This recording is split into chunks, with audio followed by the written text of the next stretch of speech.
नमस्कार दोस्तों, आज की कहानी है राका और बाका की, जो कि दोनों भगवान श्री कृष्ण के बहुत बड़े भक्त थे।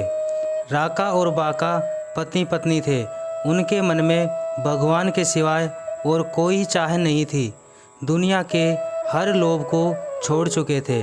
पति पत्नी रोज़ जंगल से लकड़ियां काट कर लाते थे और उन्हें बेचते थे और इसी तरह उनका गुजारा चलता था। और अगर उनके पास कुछ बचता तो शाम को उसे बांट देते थे और फिर से कंगाल होकर सो जाते थे और अगले दिन फिर से लकड़ियां काटने चले जाते थे।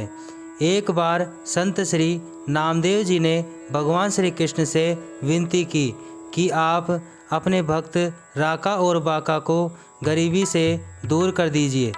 भगवान ने कहा, मैंने बहुत से उपाय किए उनकी गरीबी दूर करने के लिए, लेकिन सब कुछ दान कर देते हैं। 2-3 बार मैंने खुद ने वेश बदलकर उनकी लकड़ियां 100 गुने दामों पर खरीदी थी, पर उन्होंने सारे पैसे सत्संग में दान कर दिए।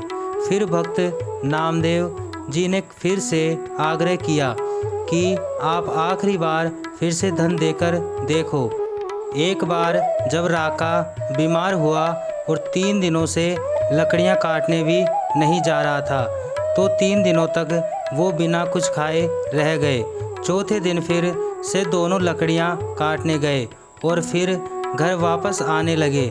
श्री कृष्ण भगवान ने रास्ते में सोने से भरी पोटली रख दी और फिर श्री कृष्ण और नामदेव जी दोनों पेड़ के पीछे से उन्हें देख रहे थे। इतने में राका और बाका वहाँ से गुजर रहे थे। इतने में वहाँ से कोई घुड़सवार निकला था, क्योंकि धूल उड़ रही थी और घोड़ों के पैरों के निशान भी थे। राका जी ने किनारे में पड़ी पोटली देखी और फिर सोचा, शायद उस घुड़सवार की ये पोटली गिर गई होगी। उन्होंने सोचा, मैं तो सब कुछ त्याग चुका हूँ, मेरे लिए तो धन मिट्टी के समान है, पर कहीं मेरे पत्नी का इन रुपयों पर मन नहीं फंस जाए। कहीं ये वो ना सोच बैठे कि रख लेते हैं, बुरे दिनों में काम आएंगे।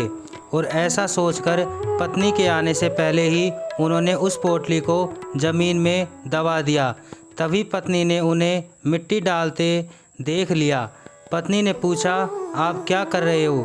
अब राका ने कभी भी झूठ ना बोलने की कसम खा रखी थी, इसलिए उन्हें बताना पड़ा।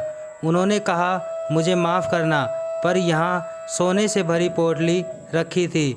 मैंने सोचा कि 3 दिन से तुम्हें भूखा रखना पड़ा था, कहीं ये सोचकर तुम्हारे मन का लालच ना जाग जाए, इसलिए तुम्हें ध्यान में रखकर मैं इस पर मिट्टी डाल रहा था। राका की बात सुनकर बाका ज़ोर से हंसने लगी और बोली, मिट्टी पर मिट्टी डाल रहे हो, तुम्हें शर्म नहीं आती? लगता है तुम्हारे भीतर लालच अभी भी बाकी है, क्योंकि तुम्हें अभी भी सोने और मिट्टी में फ़र्क पता है।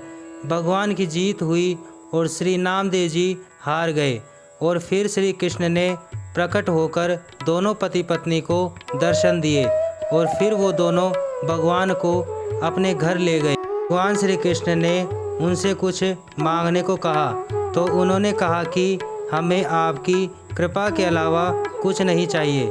नामदेव जी दोनों पति पत्नी के इस वैराग्य को देखकर खुद को तुच्छ मानने लगे।